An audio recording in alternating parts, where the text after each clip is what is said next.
ہمارے پیارے نبی کے پیدائش کا وہ واقعہ جسے سننے کے بعد آپ کا بھی ایمان تازہ ہو جائے گا۔ دوستوں، تاریخ میں یہ ایک ایسا نرالا اور خوشگوار دن تھا کہ اس دن کلک آدم کا راج، ابراہیم علیہ السلام کی دعا، عیسیٰ علیہ السلام کی بشارت، بیواؤں کا مسیحا، مظلوم کی پکار، غریبوں اور مسکین کا ولی اور پوری انسانیت کے پرسانے حال پیدا ہوئے۔ اس رات میں بہت سارے معجزات پیش آئے جو اسلامی اور دیگر کتابوں میں درج ہے۔ حضور صلی اللہ تعالی علیہ وسلم کی پیدائش سے پہلے عرب میں سوکھا پڑا تھا اور کھیتوں اور سرسبز وادیوں میں دھول اڑ رہی تھی، لیکن جس سال ہمارے نبی اپنی والدہ کی حمل میں آئے تو اچانک دنیا ہی بدل گئی۔ زمین میں ہریالی آ گئی، درخت ہرے بھرے ہو کر پھلوں کے بوجھ سے دب گئے، گھٹائیں جھوم جھوم کر آتی اور خوب بارش ہوتی۔ اس سال اس قدر انعام و اکرام ہوا کہ عربوں نے اس سال کو خوشحالی کے سال کا نام دیا۔ حضور کی پیدائش سے پہلے عربوں کے نجومی میں کسی بڑی شخصیت کی پیدائش کا چرچا عام تھا،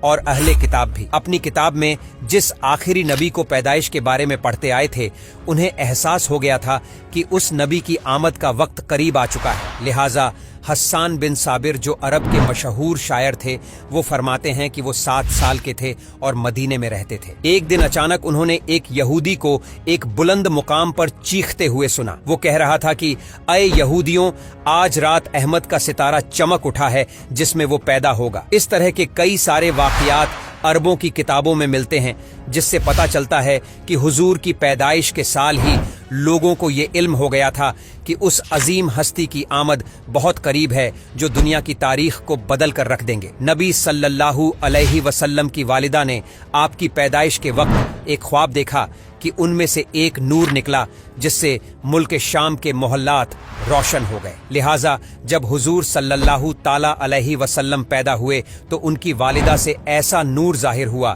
جس سے چاروں طرف ہر چیز روشن ہو گئی۔ وہ نور اتنا روشن تھا کہ بی بی آمنہ نے شام کے شہر بصرہ کے محلات دیکھ لیے۔ حضرت عثمان ابن ابیاس رضی اللہ تعالی عنہ سے روایت ہے کہ میری والدہ نے بتایا کہ میں اس رات حضرت آمنہ کے پاس تھی جس رات نبی کی پیدائش ہوئی۔ میں گھر میں ہر طرف روشنی اور نور دیکھتی اور محسوس کرتی تھی جیسے کہ ستارے قریب چمک رہے ہیں، یہاں تک کہ مجھے لگا کہ یہ میرے اوپر گر پڑیں گے۔ جب آپ کی ولادت ہوئی تو خانہ کعبہ نور سے چمک اٹھا اور ستارے زمین کے قریب ہو گئے۔ فرشتوں نے آہستہ اور اونچی آواز سے اعلان کیا، جبرائیل علیہ السلام بشارت لائے اور عرش خوشی سے جھوم اٹھا۔ بی بی آمنہ کے گھر میں پرندے بھیج دیے گئے جو اپنی چونچ کے ذریعے موتی بکھیر رہے تھے۔ بی بی آمنہ کے ارد گرد فرشتے کھڑے ہو گئے اور انہوں نے اپنے پروں کو پھیلا دیا۔ دنیا کی ہر مخلوق تسبیح کرنے لگی اور امام کائنات کی آمد میں جھوم اٹھے۔ مشرق کے چرند و پرندے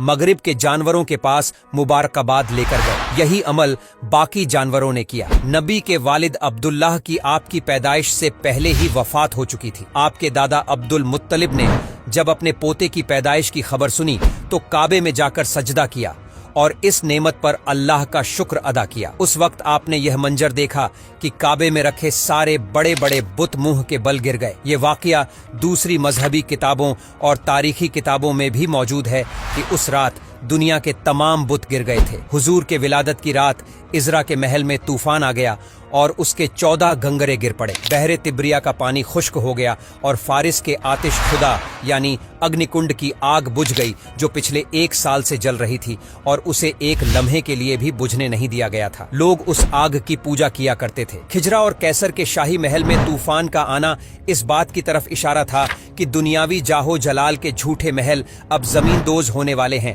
اور جھوٹے خداؤں کی عظمت ختم ہونے والی ہے۔ جب حضور پیدا ہوئے تو اللہ نے آپ کو پاکیزہ بدن اور کستوری کی طرح خوشبودار، ختنہ شدہ چہرہ نورانی اور آنکھیں سرخ تھیں۔ حضور کی اس دنیا میں آمد کے ساتھ ہی کفر اور ظلم کے بادل چھٹ گئے۔ آپ کی پیدائش اس دنیا کی تاریخ کا ایک عظیم واقعہ ہے۔ آپ تمام جہانوں کے لیے رحمت بن کر آئے۔